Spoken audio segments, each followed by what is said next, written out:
I knew the moment I felt his shadow fall over me that my life would never be the same again. It was a cold Detroit morning, the kind where the rain feels like it's trying to wash the world away. I was kneeling in front of the simple gray headstone, the one I had visited every Sunday for 5 years, the one that held a truth I had carried alone.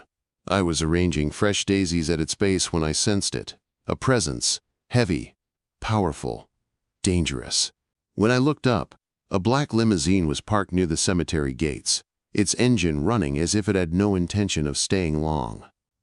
But the man stepping out made everything around me slow down.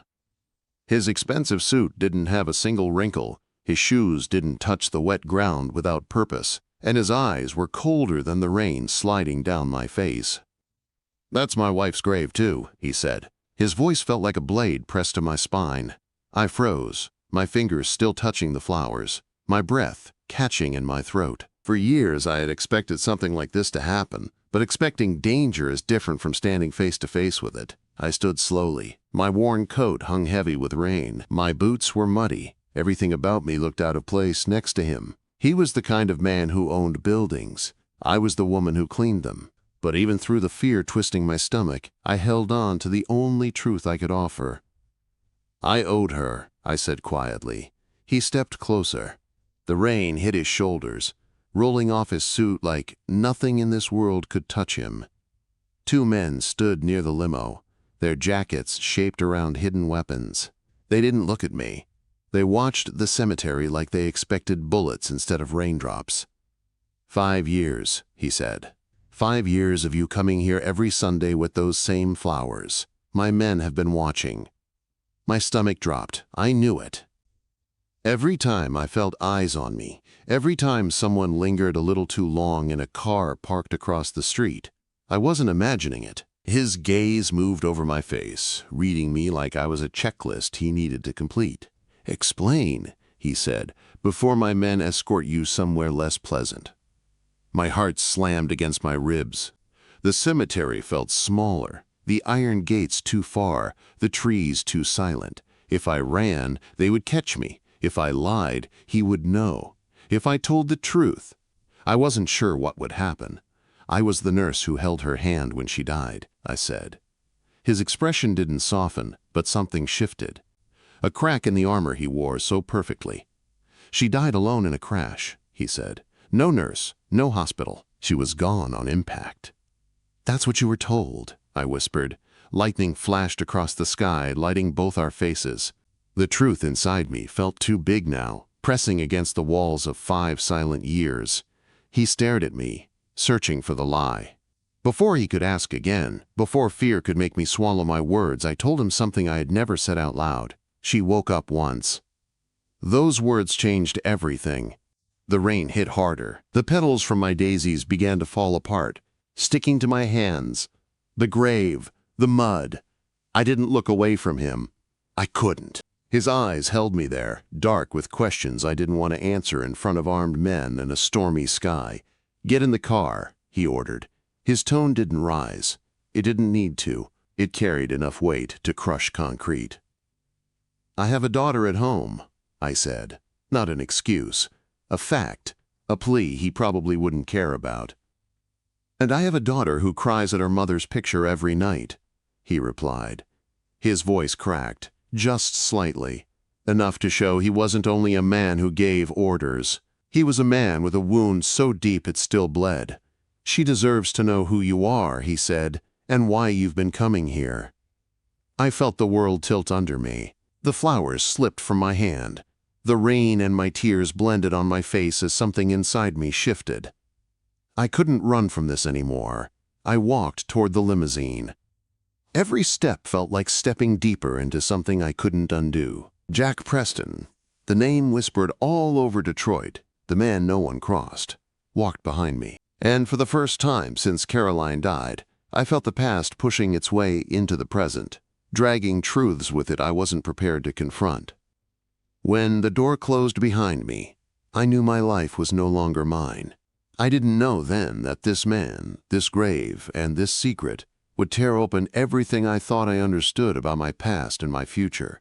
But I was about to find out. The limousine doors shut with a heavy sound that felt final. like the click of a lock on a cage I had just walked into willingly.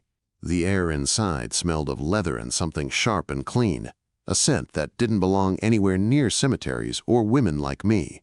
Jack Preston slid into the seat across from me, his men taking the front, his presence filling the space so completely I felt my breath shorten. Rain streaked down the dark windows as Detroit blurred past, but I could feel his eyes on me, studying me, measuring me, judging every breath I took.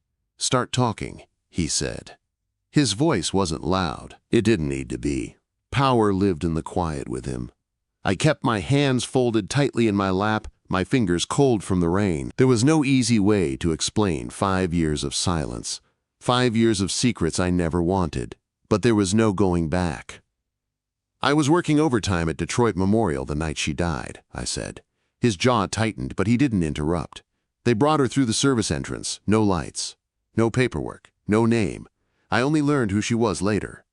He leaned forward slightly, elbows on his knees, his eyes locked on mine. "She wasn't supposed to live long enough for anyone to find out," he said quietly. "I know," I whispered, remembering the way her fingers tightened around mine, despite the pain. "She woke up once, just for a moment."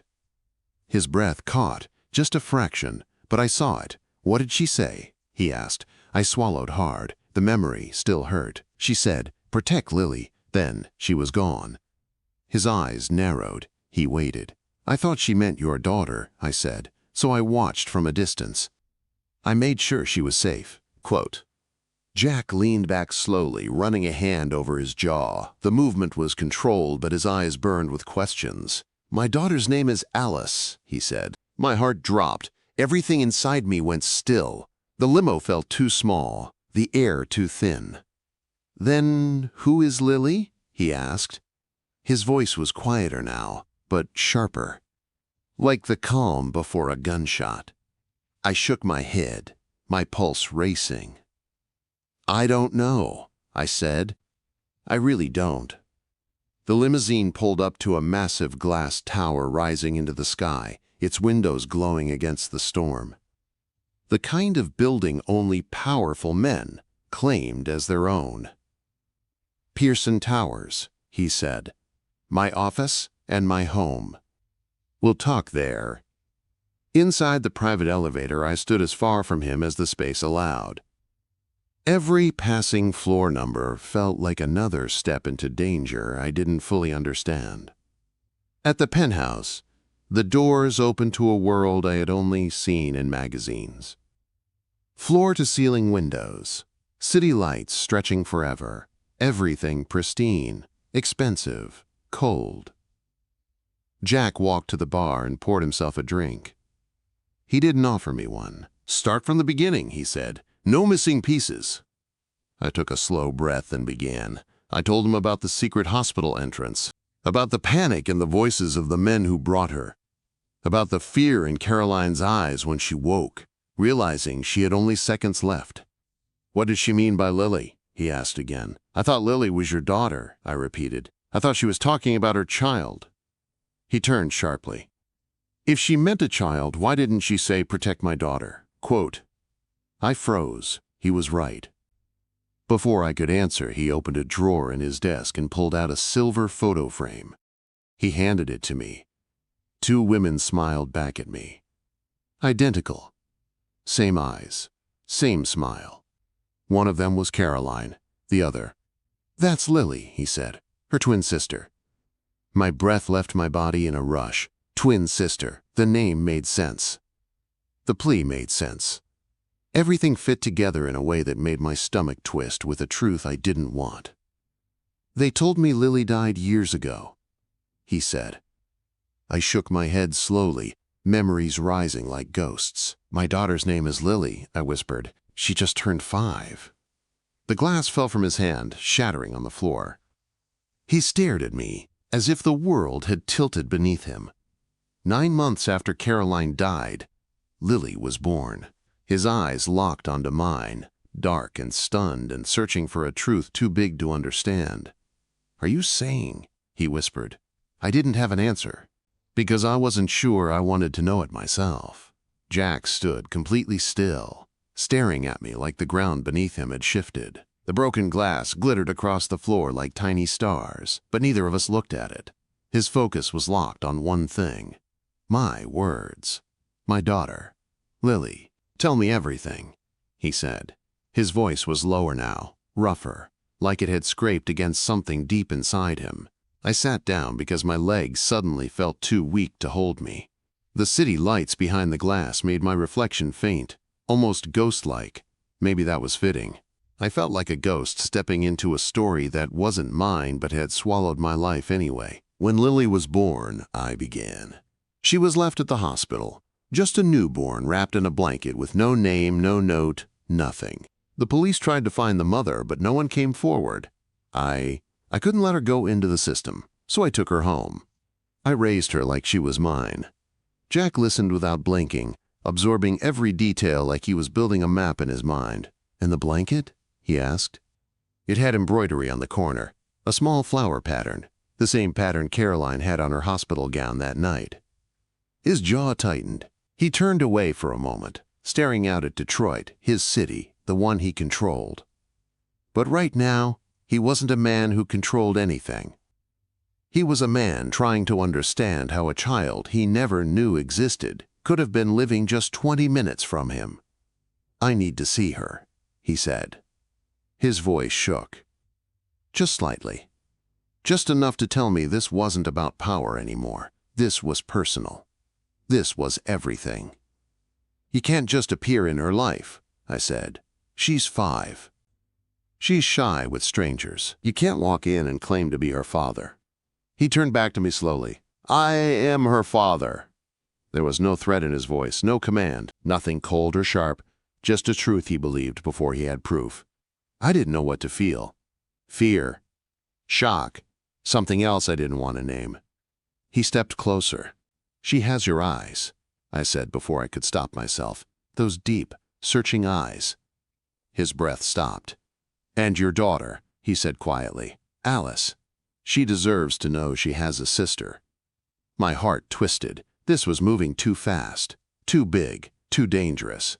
Before I could speak, he walked to a safe hidden behind a panel, typed in a code, and pulled out a stack of letters. Dozens of envelopes tied together with a ribbon that had faded over time. "Caroline wrote these before she died," he said. "They were supposed to be delivered to people she loved. They weren't." He spread them across a glass table. One envelope stood out immediately. "Lily Reynolds," written in Caroline's handwriting. My breath caught as I picked it up, my fingers trembling. "We intercepted the letters years ago," Jack said quietly. "For protection. I didn't know what was inside them until today." He wasn't defending himself.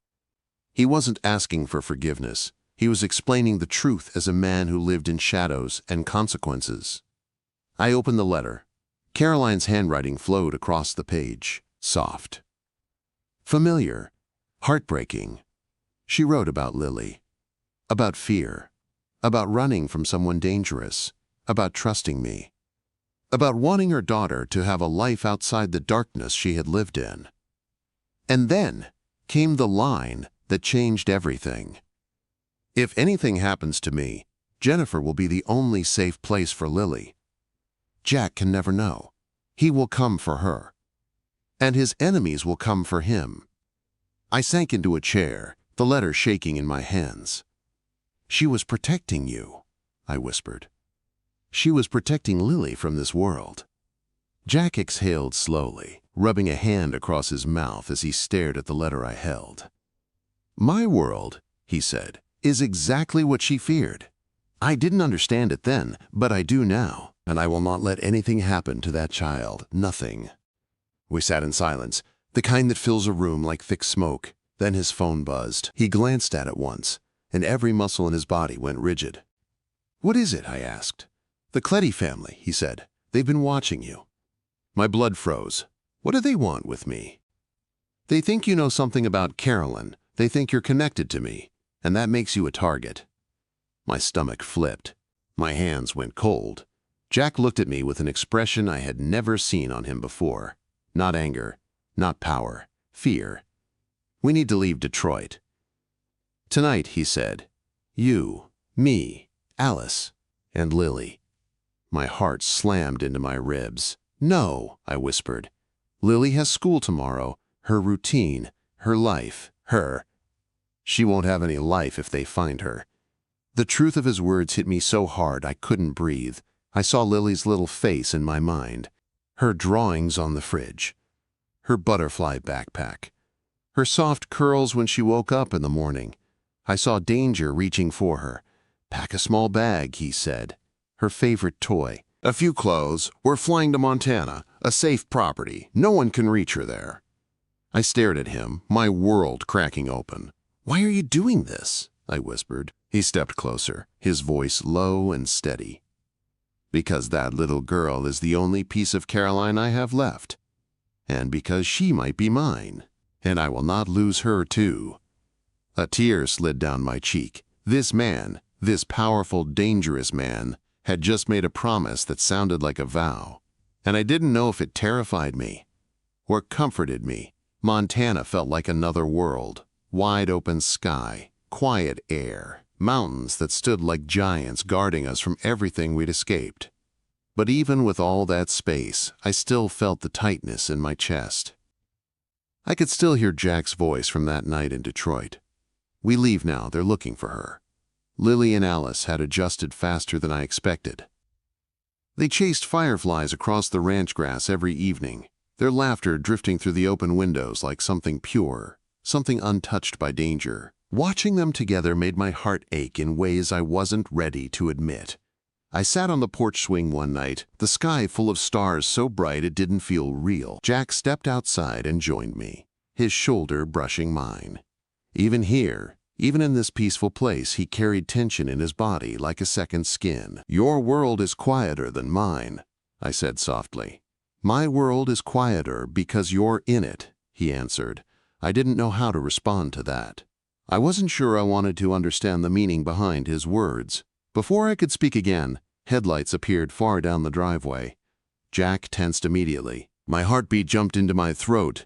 But when the car stopped at the security checkpoint and Jack's most trusted man stepped out, the fear changed shape. Not relief. Not danger. News. The look on Jack's face when he saw the man walking toward us told me everything. Take the girls inside, Jack said quietly. Lily looked up from her drawing with innocent eyes. I kissed her forehead and led both girls into the house, my stomach twisting tighter with every step. Something heavy waited outside. Later that night, after the girls were asleep, Jack found me in the library. Moonlight fell over his face, pale and serious. They found Caroline's medical files, he said. I sat up straighter. His voice sounded hollow, heavy. What did they say? I whispered. He poured himself a drink, but his hand trembled. I had never seen Jack Preston's hand shake. Caroline was never pregnant, he said. There's no biological connection between Lily and Caroline, or me. My breath left my lungs. What? I whispered. He nodded once, slowly, painfully. Your daughter is truly your daughter, Jennifer. Blood and bone. Caroline protected a child that wasn't hers. She chose you because she trusted you. The world tilted. Memories of the hospital. The blanket. Beth Porter's smile from years ago. The accident. My friend Beth, I said slowly. She was pregnant when I last saw her, and then she disappeared from my life. Jack's voice softened in a way I never expected from a man like him. She died in the same accident that injured Caroline. Beth asked Caroline to save her baby. Caroline did, and she made sure the one person who would protect that baby was you. Tears filled my eyes. The truth wrapped around me like a storm. She wanted me to be Lily's mother, I whispered. You already are, Jack said gently. He knelt in front of me, his hands holding mine with a strange mix of strength and tenderness. Blood doesn't make a family. Love does. His words hit harder than any truth that night, because they felt real, they felt earned. 1 year later, spring arrived in Detroit like a promise. Cherry blossoms floated through the air in soft pink swirls as I adjusted Lily's dress and brushed a curl from her cheek. Alice stood beside her in matching colors, proud to walk as the flower girl and ring bearer. We weren't in Montana anymore. The danger had passed. The Cletty organization had fallen apart piece by corrupt piece. Jack's quiet influence and the federal investigations he had triggered had dismantled the threat completely. Lily now knew her story. She knew about Beth. She knew about Caroline. She knew she had a family made of threads that started broken but were woven back together with love. I stepped onto the garden path, my veil brushing softly behind me, and the moment my eyes found Jack, every memory of fear and uncertainty melted away. He stood beneath an arch of white roses, his expression warm in a way only I ever saw. "I first met you in a cemetery," he said when I reached him. His voice carried across the quiet garden. "You were leaving flowers for my wife, and you had no idea you were about to change my entire life." My heart tightened as tears filled my eyes. "And you showed me," I said, "that family is something we choose to build no matter where we come from." We spoke our vows, words of healing, words of hope, words full of the love we had both earned through pain, fear, and impossible truths. When Jack kissed me, applause swelled around us, but I barely heard it. All I felt was the man who had once terrified me, whose shadow had fallen over a grave like a warning, now holding me like something meant to be protected forever. At the reception, under flowering trees and dancing lights, Lily sat on Jack's shoulders laughing, while Alice tugged at his hand, showing him a butterfly perched on a rose. He looked up at me across the garden, a man who had lost so much, a man who had found a new family in the ashes of old secrets, a man who loved my daughter as fiercely as he loved his own. Later, as the sun dipped below the horizon, I walked to the edge of the garden where the hill rose toward the cemetery. Caroline's grave sat quietly in the distance, touched by golden light. Jack came to stand beside me, his arm sliding around my waist. "She would approve," I whispered, "of the life we're building, of the girls, of you." He kissed the side of my head, his breath warm against my hair. "She brought us together," he murmured, "and I won't waste what she gave us." I leaned into him, my heart full. Sometimes love begins with a grave, sometimes family begins with a secret, and sometimes the most powerful man in the city becomes the safest place in the world for both of us.